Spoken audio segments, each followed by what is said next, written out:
Takut dan tentram adalah dua hal yang bertolak belakang. Tidak ada orang yang tentram tetapi dicekam oleh ketakutan. Dan tidak ada juga orang yang penuh dengan ketakutan tetapi tentram. Tapi ada takut yang sesungguhnya bisa membuat kita tentram.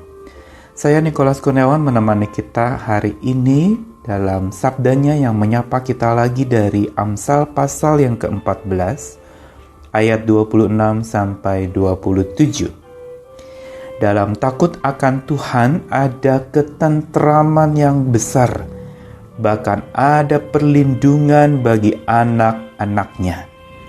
Takut akan Tuhan adalah sumber kehidupan, sehingga orang terhindar dari jerat maut. Bertolak belakang dengan apa yang tadi saya katakan bahwa tentram dan takut adalah dua hal yang berlawanan, maka sabda Tuhan hari ini dari Amsal mau mengatakan justru ada takut yang memberikan ketentraman yang besar, yaitu takut akan Tuhan. Apa yang dimaksud dengan ketentraman di sini? Digunakan kata dalam bahasa Ibrani mittah, yang artinya adalah sebuah keyakinan yang dalam, sebuah kepercayaan yang penuh, sebuah ketenangan yang benar-benar melegakan hati. Inilah yang disebut mittah. Dan ini hanya bisa ditemukan bila kita hidup di dalam takut akan Tuhan. Inilah satu-satunya takut yang bisa memberi kepada kita ketentraman besar.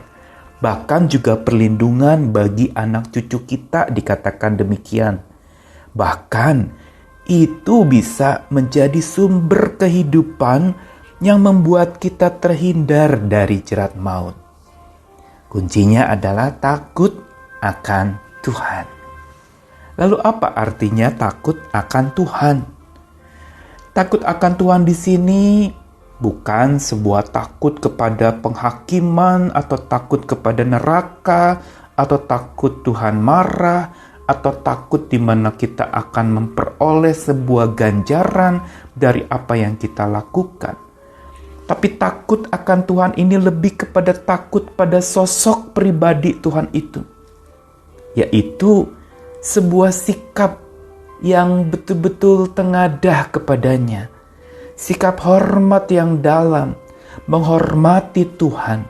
Sehingga hidup kita, tutur kata kita, pikiran kita, kita taklukkan dalam rangka kita tengadah kepada Tuhan.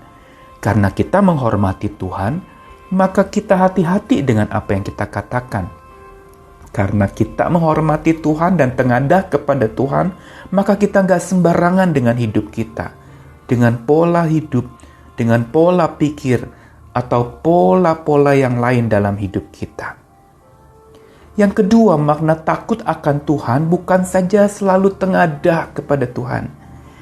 Tapi yang kedua adalah tetap memperhitungkan bahwa Tuhan selalu hadir.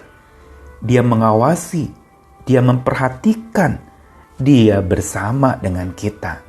Melihat apa yang kita kerjakan, mengetahui apa yang kita katakan. Bahkan dia juga sangat memahami akan kondisi kita. Dan kalau kita tetap memperhitungkan Tuhan selalu ada di sisi kita, disinilah takut akan Tuhan itu bertumbuh. Dia memperhatikan, mengawasi kita. Makna takut akan Tuhan yang ketiga yang memberi ketentraman besar itu adalah sebuah sikap takut yang betul-betul merangkul dan mengalami bagaimana kasih Tuhan memeluk. Takut yang dalam arti betul-betul sebuah kekaguman yang dahsyat. Takut di mana betul-betul kita mengalami ada Tuhan yang merangkul kita.